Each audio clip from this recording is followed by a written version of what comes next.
Je to tady. Dobře, trochu jsem se zbláznil. Člověk je tady sám a dneska vás vítám u dalšího videa. Toto je další video, no a budeme hrát Deep Sleeping. Pokud nechcete spoilery, varování budou v téhle. Ty spoilery budou v téhle game. Takže pokud nechcete spoilery, tak si tuhle hru sami zahrajte. Budete ji mít v popisku. Sorry, dělal jsem tohle v obikrátoru, protože nepoužívám Roblox Studio, protože nemám notebook, ale budu používat Roblox Studio. A potom možná budu dělat i hry na mobil a možná i na počítač. A tohle je hororovka, takže varování nejsou to zvuky, ale za creepy. Takže ještě jednou varuju. No a předtím, než pokud si to budete chtít zahrát sami, dejte mi slovo. Což byste měli dát i na video a měli byste dát odběr. No, nebudu strašovat a jdeme. Takže začnete tady v této díře a dáte play. Můžete na to kliknout normálně, tady je flashlightka. Takže tady máme záchod. To jsou takové menší detaily. Tady máme televizi, gauč, no a my chceme spát, takže jdeme spát. A to nastává, protože jsem. Dobrý den, pane. Co byste potřeboval? Já bych vás chtěl zabít. Takže tady potom máte takový menší jumpscare. Don't get out. Nechoďte ven. A co my uděláme? My jdeme ven. Tady je totiž taková skličovaná textura. Jdeme za ní. Jo a varování, pokud umřete, tak musíte dělat odsnou, jo? Takže si jdeme dívat si. A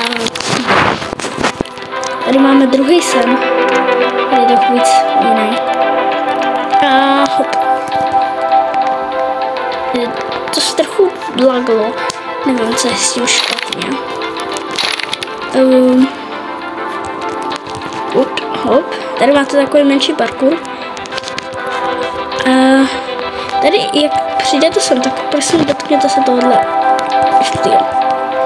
Potom můžete přeskakovat zpátky. No a hotovo.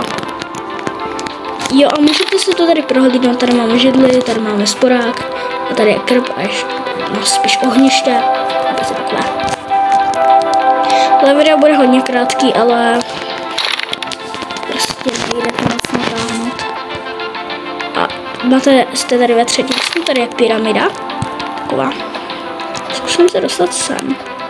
Asi to nepůjde. No, nepůjde. No a potom jdete sem a tady máme find way out.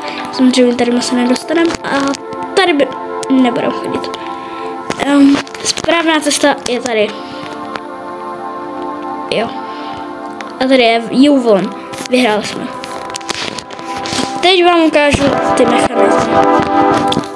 Takže tady máme lobíčko, tady máme play, tady máme naše tady máme šutery a tady máme různé dekorace.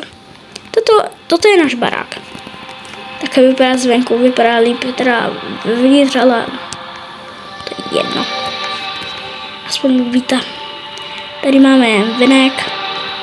Budou samozřejmě updaty, tady máme druhý sen, třetí, první.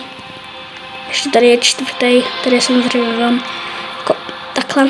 A budou updaty, budeme předávat sny a úkoly. Jako teď jsme měli jenom 2 úkoly, jít ven a jít na záchod, takže budou víc. No a potom si to můžete zahrát sami, máte to v popisku. Updaty samozřejmě mám v plánu. No a tohle bude z tohoto videa všechno. Pokud se vám video líbilo, nezapomeňte dát like, odběr, zvoneček. Sdílejte toto video svým kámošům a zatím čau.